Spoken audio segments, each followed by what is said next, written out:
Welcome to From the Green Velvet Couch podcast. Through her professional career of being a life coach, therapist, and certified corporate wellness specialist, your host, Shelly O'Neal, has accompanied many on journeys of healing and personal wellness. Now join Shelly and her guest from the Green Velvet Couch. Welcome today, and I'm super pumped to have Kim and Jason Cates joining me today.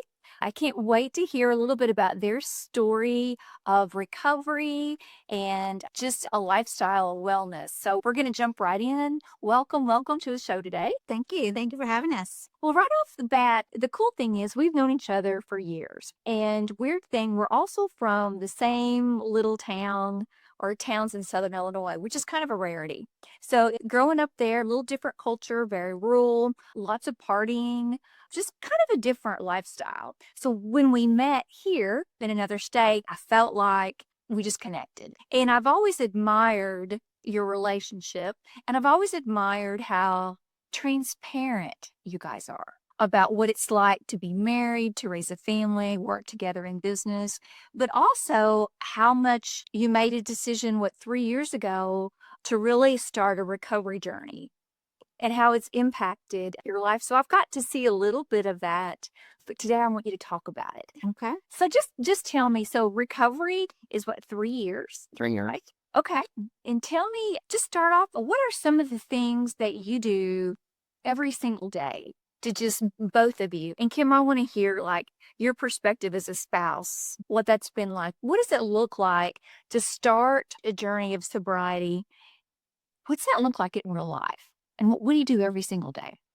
I think that is really important that you say every single day because it is something you have to be intentional about, and it is a daily practice. Our mornings, our life looks a lot different than it did prior to the 3 years before. So we actually have morning time together when we can do it. And I have certain readings that I read daily that I've been reading for more than 3 years. He has some readings that he does as well. It is taking time in the morning to reset, to regroup, to just have some calming moments to start our day. And that we never did anything like that prior. Before the recovery process, it was very chaotic in the morning, running around trying to take care of everything that I did not do the day before. Now it's every morning, wake up, have a cup of coffee. I have the same book that I've had for 3 years that I've been reading every morning. Just one page, It's a simple thing that we sit down, and she's usually already sit down in our sunroom. She'll be doing her thing and I'll be doing my thing. And it's just time together, even though we're really not talking to each other, but we're still in the same room. I think that's really important for us to hear because I think so many people think I have to have this big, expensive program and I've got to devote all this time. So you all went from getting up in the morning and going different directions and like spinning a lot of hats to that may still happen, but you still take that time in the morning, both of you, and do your own reading. And it's like you said, the same book for 3 years, which I love. Something that's consistent that I can always go to every morning is just a little bit of that gets me going through the day. So what you're saying then is you're really preparing yourself to deal with the everyday stress versus just heading out the door and what happens, and I'm going to deal with it, how I can when it happens versus being prepared for whatever the day holds. I think that's accurate. And, I think before it was staying in bed till the very last minute, and that makes a difference when you're rushing and you just don't have that time to just sit and breathe and quiet your mind for a few minutes before you start the day. Yeah, the part about the recovery for me is the patience and the way that I deal with things now versus the way I dealt with them later. My patience are so much better, and with that, it's made a huge difference. I remember you shared something about for a lot of years, there were so many emotions that you had numbed. Early recovery was pretty overwhelming when it came from you felt everything. And before you'd had lots of things to minimize or numb that. And so learning to have the patience handling things differently. What has helped with that? Has it just been time? Has it been doing things differently? With the recovery, there's lots of steps, let's just say, that you go through, and inside of all that, there's so much information about the way to live life the better way. It's not just about stopping this or that. Sometimes it's about just showing you how to handle things in a different way. And that's what I learned the most. And that's what keeps me every day, like going and not, not wanting to go back to the way I was before, because I see how much better things are now. Like, and I have no desire to be that chaotic area. And I think that is something that's really wise. I think that's something people don't talk about is it's not just stopping something. It really is learning to live a life in a very different manner that's enjoyable, that you have that peace. So teaching you how to handle stress, all of that. So Kim, what's that been like for you as a spouse? How has it affected and impacted you? Right after, it is hard because you think, if we stop the substance, everything is going to be great. That's the biggest problem. Mm. And like you said, that's not the case, because before, when you were numbing all these emotions, you don't know how to deal with all these emotions. And so it does take time. And the biggest thing I've learned from all this, that I have to let him do it in his own time, because it's his journey and I'm on my own journey with it all. He's on his path, and it was hard for me to be patient with that at first. And that's what I have to work on, is this is my journey, this is his. We're trusting God that he's going to show us our path. So it does take time. It's been almost 3 years, and it slowly, week after week, it slowly gets better and better and better. I feel like we're 3 years in now, and things are finally starting to be easier. We connect so much easier.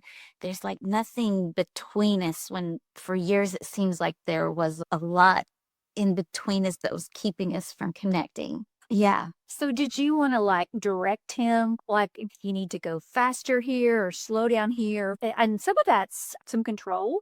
Yeah, for sure. I'm a fixer, so I want to help him. And I was frustrated for a long time because I felt like he wasn't taking the steps that he needed Mhm. to get better. And I had to learn that he would in his own time. And I had to really take a step back and realize, I couldn't do it for him. He had to go through that and navigate that himself. And that's how he was going to grow. That's how he was going to get where he needed to be. If I was forcing it, it was not going to work. So we both go to meetings. That's another part of our ritual. Every Saturday morning, if we do not have plans, we go to a meeting. It's our Saturday morning. We have a late breakfast afterwards, and we really enjoy it. Like, we look forward to our Saturday mornings because we go to our separate meetings, then we come back together, and it's just time that I feel like we bond. But in my meetings, that is a main goal, is to learn to stop trying to control things you can't control. And so I've grown so much by going to those meetings and changing my mindset about, I can't fix him. He can only fix himself, and I can only fix myself. So I work on me, he works on him, and it helps us when we come together. Yeah. There was a moment when you said to me a few years ago, and I've shared this probably 100 times with people because it resonated with me and it helped me.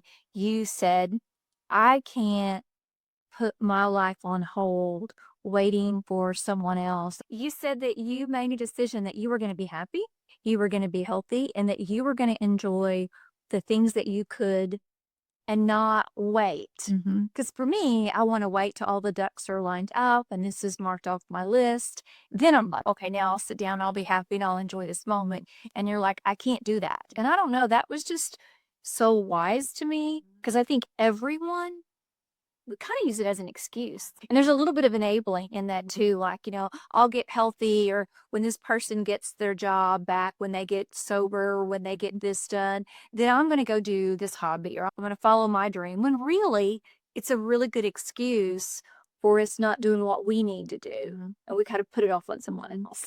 I think it's a belief issue. Like, I don't think some people believe they can be until. And so that is what the program that I'm in has helped me realize it to work on myself. And I learned to take care of myself and to take care of my needs and to practice some self-compassion. And like we said at the beginning, you don't do that overnight. It is daily practices. And that is what I've learned through all of this. If you take care of yourself once a month, it's not going to have impact. We have incorporated daily things to take care of ourselves. And I think that's the most important. And we hold each other accountable. We are doing this program together that you introduced to me, actually. And it's just how to be mentally tough. And there is a 5 to 10-minute audio clip that we listen to every day. And we're on the same schedule, so we listen to the same one. Sometimes it's together. Most of the time it's not, but sometimes it's together. And that has been really impactful. I think what I like about that app, which is created by Navy SEALs, I think it's very intentional with men and men's mental health and wellness, which is kind of hard to find. There's a lot of things that are geared towards women. But I love this because it talks about resiliency and discipline, but also from that male mindset of things like I wouldn't know. I think a female, though, could benefit just Yeah. as much. Like I love it and I use it. Right, right. And it has just helped us to be more disciplined in things that we do, more intentional in things that we do. And like I said, it's every day. And that's how you retrain your brain. Yeah. Is by feeding it every day. It makes you think different. And it has been very impactful. But with recovery, though, the thinking different is a big part of the recovery. And you just have to do things to retrain your mind. You've been doing something one way for so long, it's hard to just overnight. You can't just overnight. That's why it's important to go to the meetings and go do the extra things you guys provide, actually. It's more than just making that decision. It's really, like you said, it's the neurology of the way that our brain's wired. And we've been doing a behavior for a long time where we've had the same response for years. So to retrain all of that. Let me ask you both, how did you know? What was it when you started that was a telling sign about when you started feeling healthy? Like, this is working, because I always want something to work yesterday. What were some things in your life for both of you that you went, I'm feeling some success. This is actually beginning to heal. I don't know if there was one thing that for me, I just know that at some point, I had no desire to put anything into my body that was harmful. That Really? I just none. Like right now, I have zero desire for that. And I know that some people say that could be dangerous or whatever, but it doesn't occur to me right now. And somewhere in that first 6 months or so, I think is where that happens, is like I can go to somewhere or whatever and not do this or that. It's just, it doesn't happen Right. for sure. Right. And that's what I think sometimes people will, like you said, you want it to happen right now, and you have to be patient and that's the big thing with the meetings. You go to the meeting and you hear someone say, and they're like, oh, I thought that was just me. It's not. I'm no different than anybody else. I'm not any worse or any better. Everyone has done the same thing. Yeah. And it's just, you get to hear it from a different perspective, and it can open your eyes, really. I think one of the things I've always liked about groups is you see people at different stages of healing, starting recovery, that have been in recovery a long time, people that are in the middle. And I think it's really interesting to see, like you said, like I'm at this stage and I see it, or I remember when I was there. And it's because when you're spending time with someone who's going along the same path that you are, it's different than talking to a professional. I'm not in recovery. So there's so many things I'll never know about recovery. I've worked with recovery for a long time, but I'm not in recovery. So there's things I'm never going to know. But when you go to those sort of meetings and all, I think it's just invaluable that you get that. And it's the same for my meetings. You come to a room and you can share what you're going through, living with addiction, things that you don't want to tell your friends because they will give you their fix Mhm. on how to fix it, or they'll say, oh, you need to get out of that. Or, they come to such quick conclusions. And to be in a room with someone that knows exactly how you're feeling when you feel helpless and you've tried everything. And then when you can come to a place and you realize you didn't cause it, you can't cure it. And then there's one more, I can't remember what it is, but you share those same feelings, and it's invaluable to be able to deal with these circumstances along somebody else that's feeling the exact same way. The question that I hear people say to themselves when they're starting recovery, they'll be like, I don't know that I'm still going to have fun. I don't know that I'm still going to be fun. Being sober can look so unfamiliar. Do I even want to do that? And you two were always a hoot and so much fun. And I remember watching, is Jason still going to be fun? And what I've learned is you're actually more enjoyable, wittier, you have more energy, even kinder. So it didn't dampen any of that. It actually elevated you to be even, like I said, more fun and have a real exciting life. And you're golfing a lot. And so, like with the physical activity, did that come immediately or was that a bit getting there? No, it did not. I was scared to death to go play golf, to be honest. Cause I'd never played golf sober. So, and I've played golf a long time. What I found out is that I'm much better sober than I was full, for sure. I mean, but during the chaos, you don't know that. You don't Yeah. think that. Your mind is just not right, and you think all these crazy things. But no, it's definitely been more exciting, for sure. I mean, than before.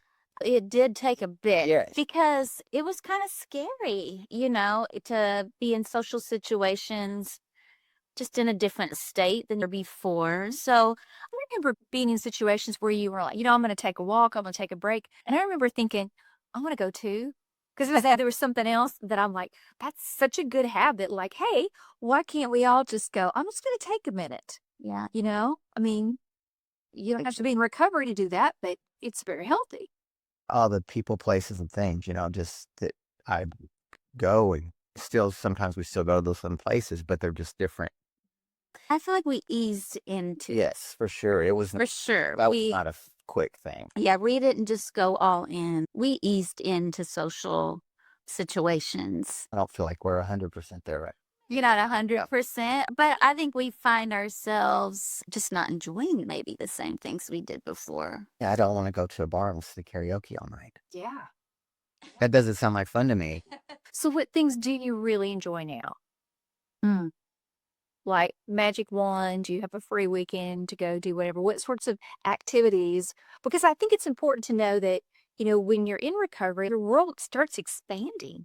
Instead of having to have a substance to do something, there are other options all of a sudden. You can do a lot more because you're not under the influence where you can't do things. Oh, yeah. Good So I can go play golf in the morning and then go on a hike in the afternoon. And before that was not. If he went to play golf, that was all there was for the day. So now there's so much more, like you said, that we can fill our time with because I don't have to worry about that. And be able to drive anywhere after all kinds of activities. There's not the worry about the driving. And so that opens up so many more possibilities. But yes, we really enjoy hiking. We haven't really done it like we want to here recently, but we really enjoy that. And we've been playing pickleball some, even going to the lake. I feel like the lake was kind of a taboo place because that always in the past, there was lots of drinking involved there. And so we eased into that as well and have found that it is even more enjoyable. It's more relaxing. Before it wasn't a relaxing time. Yeah. It was a kind of a chaotic time. Right. And now we can take boat rides and it's relaxing. You notice things and embrace things where we weren't able to do before. It's probably just more relaxing. Yeah, for sure. So do you see each other differently today than you did 3 years ago? Do you look at her to see her very differently and vice versa? Because I want to give people that are listening just some encouragement. Because I think so many people say, I just can't do it. It's just too hard. And I don't even know who I would be. I just want to encourage them that they can do it and life's so much better. I always wanted to be around it. My actions always didn't show that I wanted to be around her. So that would push her away, I know. And then that doesn't bring us together very well when I'm not acting right and then she's doesn't like the way that I'm acting. And it doesn't bring you close. And now go ahead. It's just easier. I feel like before I sometimes somewhat walking on eggshells or really thinking about how to bring something up to him to ease into it, try to present something a time where he wouldn't get upset about it. And I just felt like it was walking on eggshells, like trying to navigate The best time, discussion. right. And versus now, I feel like we are so much more connected that it is so much easier to talk about the things that we need to, or the hard stuff. Okay. Yeah, the hard stuff. I've heard stuff, yeah. So I think that's And you all have good such thing. like long history. Like you were together since you were 15. You've been married for 27 years. Yeah. I think as a friend, what I've seen is you all are just, I've always been respectful people, but I've seen the respect for each other grow as the recovery process has gone on. I think both of you, it looks like for folks around you that know you, that there's a level of respect because none of us know the hard work. None of us know the time that you put in and the choices that you've made over and over to get you to the place that you are. But you each know that. So it looks like you have a ton of respect for each other. Not that you were ever disrespectful. And I think a lot of couples struggle with that. I know that's important for men to be respected and for women choosing to give that respect. I've done a lot of couple stuff, and that's always an issue when people are struggling. So that's what I see. You all are very respectful of each other. Yeah, it's interesting. Like you said, we've really been together since we were 16 years old. So it's been a really long time. But what is amazing about that is the different phases that we have gone through. Because when we turned 40, we were probably at the best point that we had ever been at that time. Yeah. And I just even remember us saying, we are really lucky. And yeah, things were kind of easy and things were smooth. And slowly, like over the next 6 years, we were at the very lowest that we had ever been in our life. Like from the top to the bottom. Yes. Whoa. And now I feel like we were probably higher than we were. I know we have much more depth to us. I like the person I am more now through all of this. It's just crazy how the roller coaster it's been and how in such a short time you can go from things being so easy to things being so incredibly hard. I'm really glad you shared that because I think people believe that I'm in this dark season and it's going to stay there. Right. Or, oh my goodness, we're in a great place and we're going to stay there. Mhm. And the fact is, it's not. I think things are going to happen. And they do that. Yeah, they do. Absolutely. And you all have raised 2 boys. And that's not been easy. Yeah, it's not been easy. And I think that strains your relationship when you're not on the same page. But I think that's even helped us as parents. This whole journey has helped us in our parenting as well, for sure. Well, why don't we do this? Just take a minute and think about something that you would offer as encouragement to someone who's maybe they're deciding, do I go to detox? Do I go to an inpatient facility? Do I talk to a counselor? What level of care that is? What would you say to that person?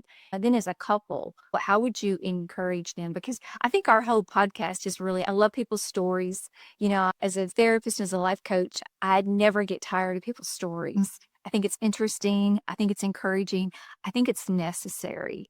I think we have to hear what other people have gone through to get through things ourselves. Because otherwise, it's just overwhelming what life can do. For me, when I decided to make the decision, I didn't really know anything. I'd been to therapy a few times, and I wasn't really so sure about what was going on there. It's because I wasn't being honest with myself on what was going on. When I finally read a few things and I'm like, you know what, that's me. And I'm like, when I felt powerless and my life was definitely unmanageable, that's Okay. it right there. Yeah. I was like, okay, I need some help. Yeah. I have no power over my life It whatsoever. doesn't matter what I say I'm going to do if I'm going to end up doing something that I didn't want to do. And that's the definition of it. Insanity, just like it's the definition of insanity, is doing the same thing over and over, expecting something different. And that was what was me. And I was just like, wait a second, I can't do this by myself. Tried that, not going to work. You have to have someone to hold you accountable, and it's okay. And it can be somebody, sometimes, I mean, it can be my wife, or it could be someone that I don't even know. That's what's so great about it. Because you made some really powerful connections when you first started with people that were in recovery as well. And you've shared a little bit that it was very helpful. Yeah, just like you said, they have experiences that I did not have. It helps you. Yeah. Yeah. I love that. And I also remember that you made a really tough decision and you were open with your entire family. It wasn't something where you tried to, I'm going to go here for a little bit and we're only going to tell 2 people. You made that decision that you were very upfront. And I think it made your whole family put in a place of either being supportive, but they certainly were informed, which I think was a really huge step. I'll never forget going into the bedroom, telling one of my boys, I said, I'm going to go away for a while. Yeah. Yeah. And what was his reaction to that?